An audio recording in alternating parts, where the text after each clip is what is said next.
Assalamualaikum warahmatullahi wabarakatuh. Hai semuanya. Nah, kali ini ketemu aku lagi dan kita akan membahas sebuah tema yang judulnya zat adiktif dan zat adiktif. Nah, tentunya kita pernah melihat beraneka macam makanan kayak kue, permen, lalu ada minuman yang berwarna-warni ya. Nah, warna-warna ini itu pasti memberikan sebuah rasa yang cenderungnya manis pastinya dan bisa menarik minat kita sebagai ingin mengonsumsinya dan merasakannya. Nah, namun ada dampak ketika kita makan makanan yang telah mengalami penambahan zat rasa, warna, pengawet, dan bila dikonsumsi dengan jangka panjang akan dapat menimbulkan dampak yang tidak baik bagi kesehatan tubuh kita. Dan namun ini tidak semua zat itu terbuat dari bahan-bahan yang sifatnya buruk ya. Ada juga sifat yang diperoleh dari zat-zat yang alami, contohnya zat adiktif. Dan supaya memahami mengenai perbedaan antara zat adiktif dan adiktif, mari kita pelajari pada slide berikutnya. Pertama ada zat adiktif. Nah, zat adiktif ini merupakan zat yang dengan sengaja ditambahkan untuk memberikan rasa, mengawetkan, atau bertujuan untuk membuat makanan atau minuman tersebut lebih menarik. Nah, zat adiktif ini itu ada dua, yaitu buatan dan alami. Nah, selain itu penambahannya juga dapat meningkatkan nilai gizinya. Contoh, kita ditambahkan sebuah protein, kandungan mineral, kandungan vitamin. Nah, berdasarkan fungsinya tadi, zat adiktif ini di wilayah pada makanan dan minuman itu dibedakan menjadi beberapa, yaitu ada warna, pemanis, pengawet, penyedap, pemberi aroma, dan pengental serta pengemulsi. Nah, berdasarkan zat adiktif tadi itu ada dibagi menjadi dua, yaitu ada zat adiktif yang sifatnya alami dan zat adiktif yang sifatnya sintesis. Oke, untuk pengertiannya zat adiktif yang alami, dia itu berasal dari tumbuhan atau hewan. Nah, contohnya ada, kalau warna kita bisa pakai daun suji. Terus kalau untuk penyedap kita bisa pakai sebuah kaldu dari daging sapi, daging ayam juga bisa. Untuk pengentalnya biasanya kita dari sagu atau sejenisnya, dan itu banyak lagi jenisnya dari zat adiktif yang alami. Dan kalau zat adiktif yang alami ini dia tidak memberikan sebuah efek samping atau efek yang berbahaya bagi manusia. Oke, untuk yang selanjutnya ada zat adiktif yang sifatnya sintesis. Oke. Ini dapat diperoleh ketika berdasarkan dari bahan kimia, kayak ada asam benzoat, sakarin, terzin, dan lain sebagainya. Dan zat-zat tersebut itu boleh dipergunakan, namun ada namunnya, harus sesuai dengan takaran yang diperbolehkan oleh pemerintah, atau biasanya ada kementerian yang bertugas pada hal tersebut. Dan bila penyalahgunaan zat adiktif ini itu tidak sesuai dengan fungsi, itu bisa mengancam kesehatan bagi manusia sendiri. Oke, kita mulai dari yang adiktif alami ya. Untuk yang fungsi dan apa aja sih yang dibedakan, yaitu ada pewarna. Zat pewarna. Nah, zat pewarna ini adalah bahan yang ditambahkan pada makanan atau minuman dengan tujuan untuk memperbaiki atau memberikan warna pada makanan atau minuman itu agar lebih menarik, agar mengundang atau memberikan rasa tertarik untuk membelinya. Dan ada beberapa, yaitu pewarna. Yang pertama ada pewarna alami. Dan pewarna alami ini biasanya diperoleh dari tumbuhan ataupun hewan. Banyak jenis tumbuhan, ada sayuran dan buah-buahan ini dapat dimanfaatkan sebagai bahan pewarna alami dari makanan. Kita kasih contoh saja. Contohnya ada pewarna alami itu dari antaranya ada sawi, suji, atau daun-daun yang lainnya itu bisa sebagai warna hijau. Dan sedangkan kalau merah, kita bisa menggunakan sebuah buah namanya buah bit dan ada lain sebagainya juga. Dan kalau pewarna alami ini dia tidak memiliki efek samping bila kita mengkonsumsinya dalam jangka panjang ya. Namun kalau kita menggunakan pewarna alami ini sering tidak memberikan warna yang kurang pekat, jadi warnanya kurang sangat pekat, namun dia baik untuk kesehatan kita. Dan karena ini sifatnya alami ya, kebanyakan warna yang dihasilkan ini mudah rusak dan biasanya terbatas dan harganya condong lebih mahal. Oke, kalau yang saat ini kita pakai yang warna buatan. Kalau warna buatan atau sifatnya sintetis itu merupakan zat warna yang dihasilkan atau dibuat dari reaksi kimia yang dengan menggunakan bahan-bahan kimia. Nah, pada umumnya pada warna buatan ini memiliki struktur yang mirip dengan struktur warna kimia pewarna alami. Pewarna ada sintetis ini dapat digunakan untuk menggantikan warna alami. Karena tadi condong lagi karena warna yang diberikan oleh pewarna alami ini sangat kurang cerah atau kurang pekat, jadi bisa menggunakan pewarna buatan. Dan ada contoh pewarna buatan yang kita gunakan untuk makanan dan minuman, yaitu ada Blue VSV, terus ada Tarzine, ada Sunset Yellow VCV, ada Fast Green VCV, dan Aluran AC. Dan banyak orang ini sangat suka menggunakan bahan pewarna buatan karena memiliki banyak keunggulan dan condong harganya lebih relatif lebih murah dan praktis untuk penggunaannya. Dan dia kembali lagi kalau dia akan memberikan sebuah warna yang lebih pekat dan kuat dan jenisnya lebih banyak dan warna yang diberikan itu tahan lama pastinya. Namun masih banyak pula sebagian masyarakat di Indonesia ini masih menggunakan bahan warna makanan yang berbahaya bagi kesehatan. Jadi tidak sesuai dengan apa yang kita gunakan itu. Contohnya mereka pakai warna tekstil yang biasanya tekstil ini biasa digunakan untuk pakaian dan itu tidak baik bagi tubuh kita. Dan ketika menggunakan pewarna tekstil ini sering memberikan efek yaitu biasanya menumbuhkan penyakit berbahaya. Oke. Dan pewarna buatan ini yang dilarang digunakan di dalam makanan dan minuman itu ada beberapa, saya sebutkan Indang Free Blue RS, Fast Yellow AB, Oil Yellow OB, Orange Metal Yellow, terus ada Orange RM, Orange DGN, Glasodin dan lain sebagainya. Sesuai dengan ada pada paket ini, dan ini ada banyak lagi karena ini pewarna-pewarna buatan yang sangat tidak disarankan atau sangat berbahaya bagi bila kita konsumsi. Oke, tadi kita udah bahas tentang pewarna. Sekarang kita bahas tentang pemanis. Oke, manis.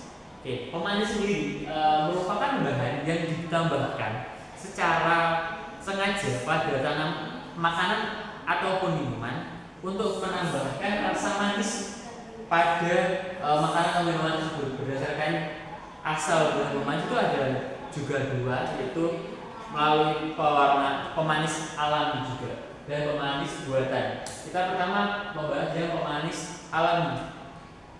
Pemanis alami adalah zat pemanis yang bahannya berasal dari tumbuhan seperti kayak gula pasir, gula kelapa, lontar, stevia, gula aren, gula bir. Itu salah satu contoh-contoh pemanis yang didapat dari pemanis alami. Lanjut, dan gula tersebut digunakan untuk memberikan sebuah rasa manis pada makanan atau minuman tersebut. Jadi lebih manisnya dari manis-manis tumbuhan. Dan penggunaan pemanis ini harus sesuai dengan takaran. agar tidak menyebabkan penyakit tertentu ya. Karena kalau kita terlalu banyak makan manis itu menyebabkan diabetes atau penyakit lainnya yang bisa menumbuh. Oke, kan ini udah yang manis alami. Selanjutnya yang pemanis buatan. Untuk pemanis buatan sendiri itu dibuat menggunakan berdasarkan reaksi kimia dan sehingga menghasilkan sebuah senyawa yang memberikan rasa manis menyerupai pemanis alami.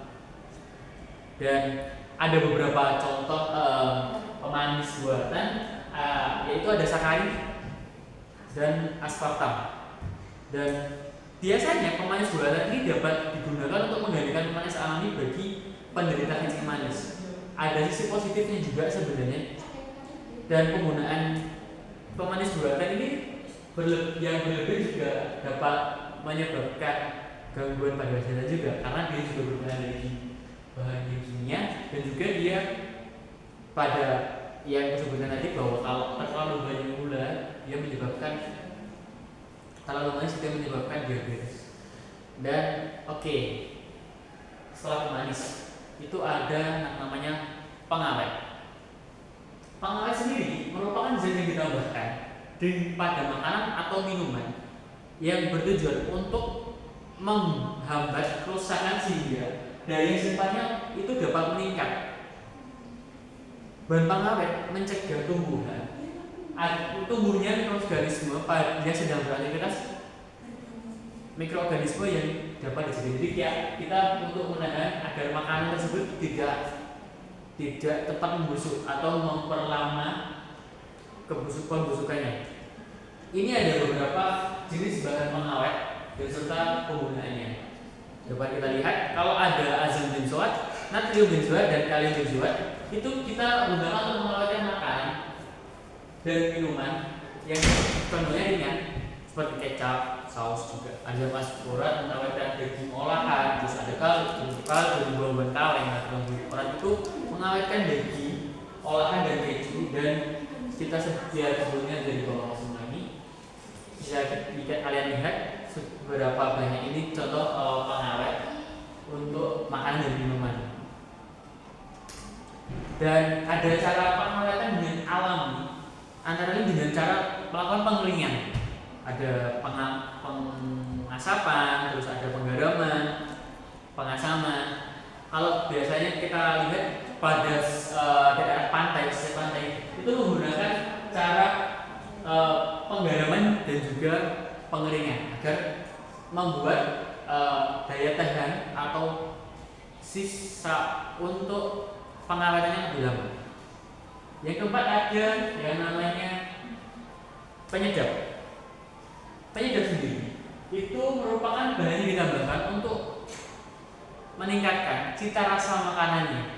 Jadi untuk menambahkan rasa bagaimana kalau rasa ini kurang sedap, kurang manis atau kurang bagaimana, kita bisa menambahkannya dengan penyedap. Dan ada beberapa banyak bahan penyedap, yaitu bahan penyedapnya bersifatnya alami, kayak bumbu masaknya seperti garam, bawang merah, bawang putih, merica, tumbar, serai, daun pandan, niri, pala, dan kayu manis, dan ada banyak lainnya.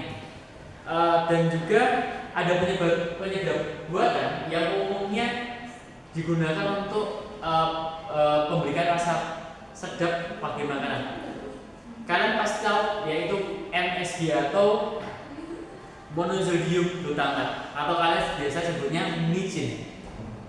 Senyawa tersebut dibuat dari fermentasi tetes tebu dengan bakteri Micrococcus glutamicus. Dan ketika kita mengkonsumsi MSG atau micin secara berlebihan pada makanan, itu dapat menyebabkan gangguan seperti gejala pusing, mulut rasa kering, lelah, mual, dan sesak napas biasanya. Oke, kita langsung selanjutnya yaitu ada pemberi aroma. Pemberi aroma ini adalah sifat zat untuk memberikan aroma tertentu pada makanan atau minuman yang kita buat. Dan zat ini diberikan aroma biasanya ada dari dari ada alami maupun sintetis. Pemberi aroma alami itu ada banyak sekali. Ada contoh-contohnya kita pakai vanili, anggur, melon, lalu ada durian dan lain sebagainya. Dan kalau ada pemberian warna sintetis itu biasanya kita ambilnya dari atil butirat atau pemberi aroma nanasnya. Kalau untuk pemberi aroma vanili kita pakai vanilin.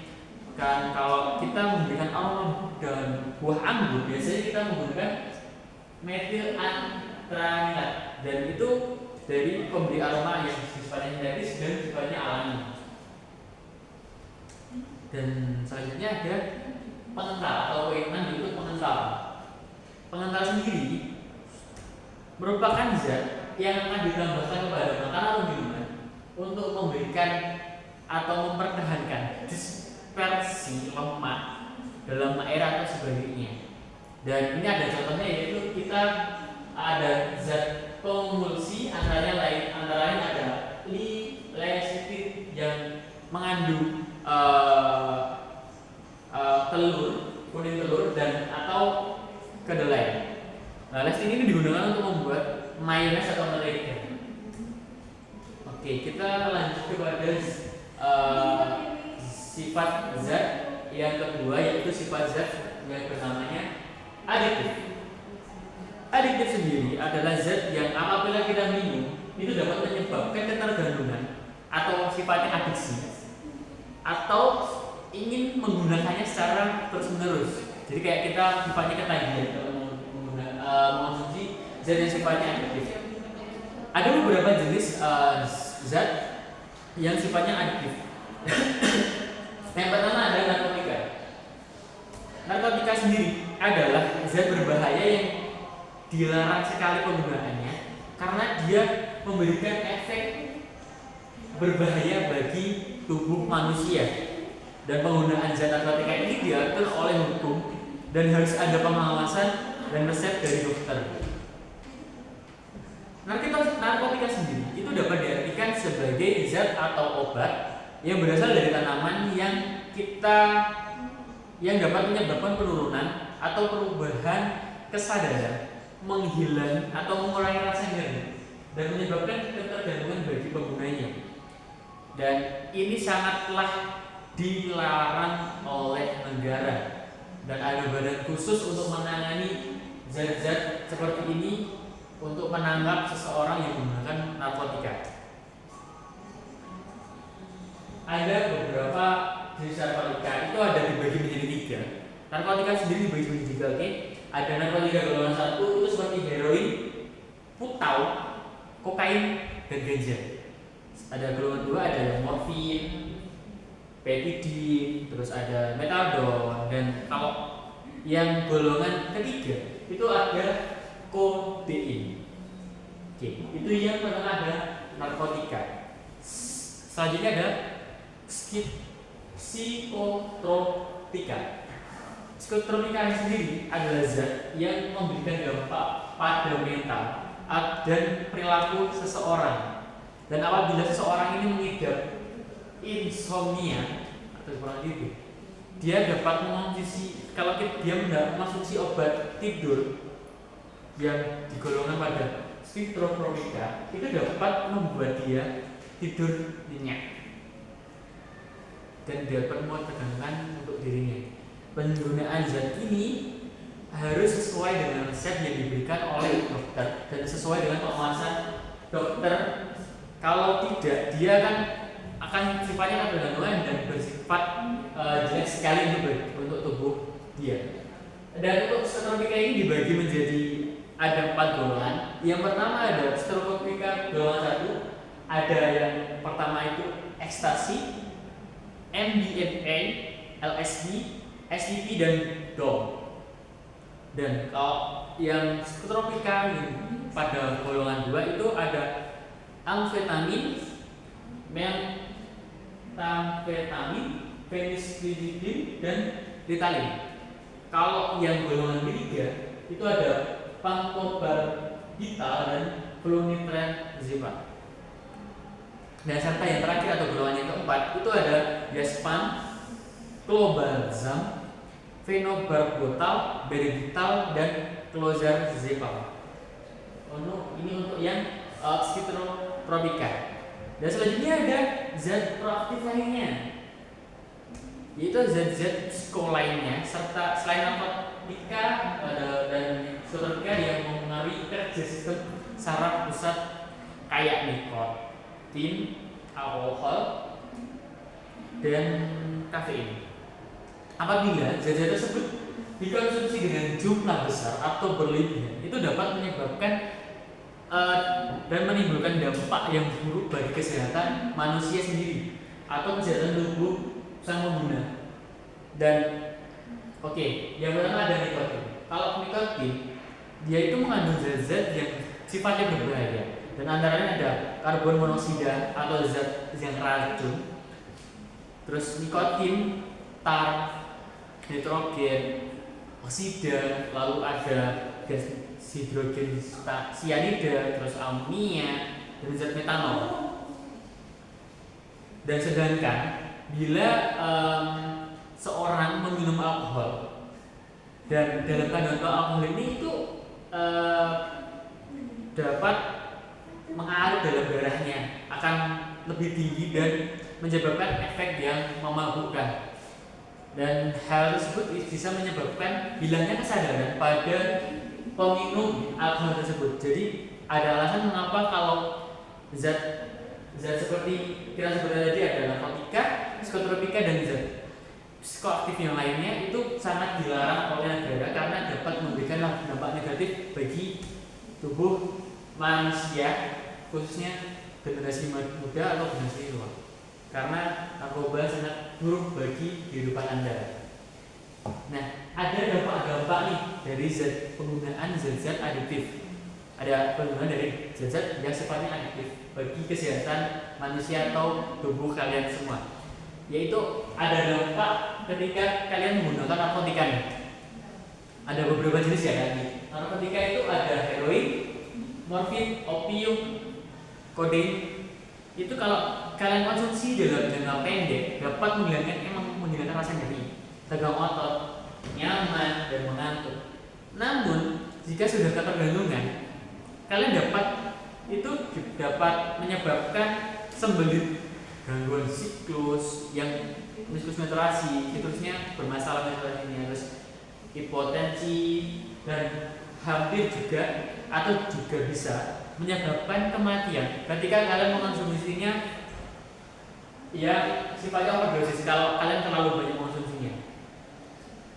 Dan penggunaan jangka pendek ganja ya, itu bisa menimbulkan rasa cemas yang tinggi dan rasa gembira, dan itu menjadi satu dan kalian bingung untuk mengekspresikannya. Dan biasanya dia condong untuk banyak bicara, halusinasi, peningkatan denyut pada jantungnya, matanya condong merah, mulut dan tenggorokannya menjadi kering. Nah, kalau menggunakannya pada jangka panjang, ganja tersebut menyebabkan daya pikir itu berkurang, daya ingatnya berkurang, dalam daya berkembang juga berkurang, terus ada radang pada paru-parunya, terus dia tidak sensitif terhadap perubahan lingkungan sekitar atau gangguan sistem peredaran darah. Jadi dia tidak normal untuk darahnya. Ini untuk yang narkotika. Selanjutnya yaitu dampak dari psikotropika sendiri. Penggunaan zat psikotropika ini seperti contohnya tadi ada ekstraksi, sabu. Kalau itu dikonsumsi dengan jangka pendek, itu menyebabkan terjaga rasanya dia riang, lalu perasaan melambung, dan dia bisa menunjukkan rasa nyaman pada diri. Namun ketika dia setelah itu ditimbulkan oleh hal atau zat tersebut, dampaknya tersebut itu bisa menyebabkan timbul rasa murung, terus dia tidak ada nafsu untuk makan, jantungnya terus berdebar, badannya bergetar, lalu dan tekanan darahnya itu semakin meningkat, otomatis meningkat karena konsumsi ekstasi dan sabu tadi, psikotropika.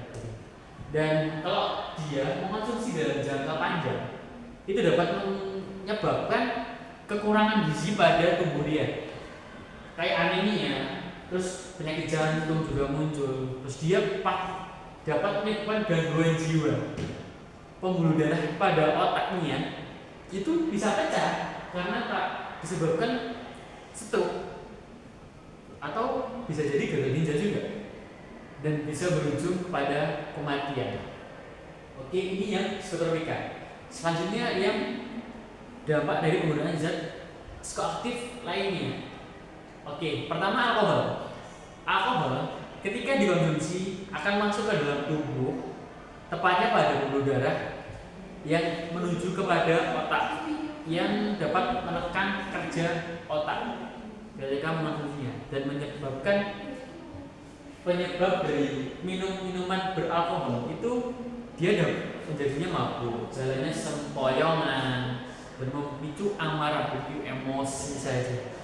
Kalau dikonsumsi dalam jangka panjang, alkohol ini dapat merusak hati, kelenjar getah lambungnya, terus dan juga menimbulkan kerusakan sistem saraf pada otaknya, dan membuat sel-sel bermutasi yang menyebabkan kanker. Nah, tadi sudah disebutkan bahwa ada beberapa jenis-jenis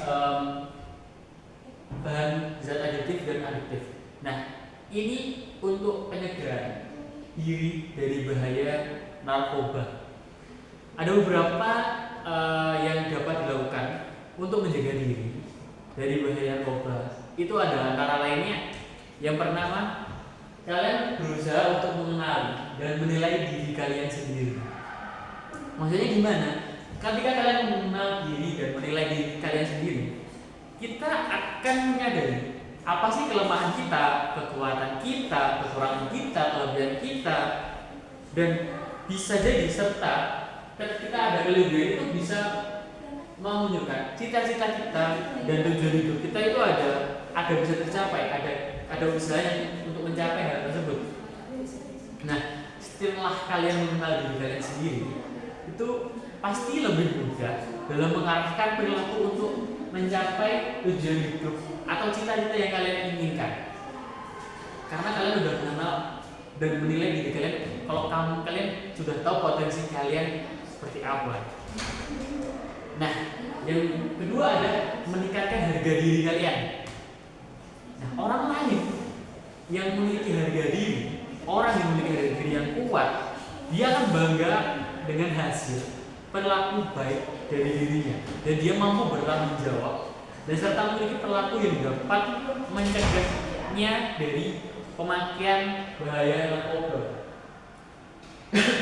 Oke, yang ketiga adalah meningkatkan rasa percaya diri. Ketika kalian memiliki rasa percaya diri yang kuat, kita akan memiliki dorongan, kekuatan, dan keberanian untuk melakukan hal-hal yang sifatnya positif dan menghindari pergaulan-pergaulan yang sifatnya menjumus pada hal-hal yang negatif. Ketika kalian memiliki rasa percaya diri ini, itu dapat membantu kalian agar tidak terjerumus pada penggunaan narkotika atau narkoba. Yang keempat, kalian itu dapat mengatasi masalah dan mengambil keputusan dengan baik, dengan bijak. Dengan mengelola perasaan kalian, kita itu dapat menyelesaikan masalah yang kita hadapi dengan bijak pastinya. Dan kita bisa mengambil keputusan harus dilakukan secara seperti apa. Pasti kalian bisa berpikir logis dan pastinya juga bijak. Ketika kalian sudah percaya diri tadi, pasti kalian bisa menyelesaikan masalah dan mengambil keputusan dengan baik. Yang selanjutnya yaitu yang kelima ada memilih pergaulan yang baik dan terampil menolak tawaran narkoba. Nah, pastinya lingkungan sangat berpengaruh untuk kalian itu akan mengenal atau tidak. Dan pergaulan ini kita harus memilih pergaulan yang baik, pilih teman-teman yang baik, lingkungan yang baik, agar kita itu terhindar dari perilaku yang bisa jadi menjerumuskan kita pada penggunaan narkotika. Jadi pandai-pandailah kalian untuk memilih teman, lingkungan juga yang baik. Yang keenam itu memperkuat iman dan takwa. pastinya ketika kalian seorang remaja itu memiliki kepercayaan kuat dan selalu berusaha menjalankan perintah dan menjauhi larangannya, pasti dapat mencegah berbagai kenakalan remaja yang berujung pada masalah penyalahgunaan narkoba. Ketika kalian sudah beriman, memperkuat iman kalian, takwa kalian, ibadah kalian bagus dan percaya sama Tuhan, kalian pasti akan dijauhkan dari hal-hal yang sifatnya negatif seperti narkoba ini. Dan selanjutnya yang ketujuh ada melakukan kegiatan-kegiatan yang sifatnya positif. Sebagai seorang generasi muda atau generasi penerus, sebaiknya kita perlu mengisi waktu luang kita dengan kegiatan-kegiatan yang sifatnya positif, yang produktif, positif, agar kita terhambat atau terbebas dari ancaman-ancaman penggunaan narkotika. Nah, kayak contohnya kalau kalian masih di sekolah, kalian mengikuti kegiatan yang kayak ekstrakurikuler, banyak ekstrakurikuler lainnya. Terus kalau ada kalian di remaja, ada remaja masjid. Kalau kalian beragama Islam, remaja masjid saat itu ada. Jadi banyak kegiatan yang dapat dilakukan selain untuk menghindari kalian dari penggunaan atau dampak dari ajaran penggunaan narkoba. Mungkin dari keterangan aku sekian. Bila ada salah kata atau penyebutannya kurang jelas, aku mohon maaf karena aku juga sambil belajar dan memberikan sedikit ilmu untuk kalian. Dan ingat pesanku, jangan sampai kalian mencoba atau ingin mencoba hal-hal yang berujung pada narkotika. Dariku sekian. Wassalamualaikum warahmatullahi wabarakatuh. Sampai jumpa.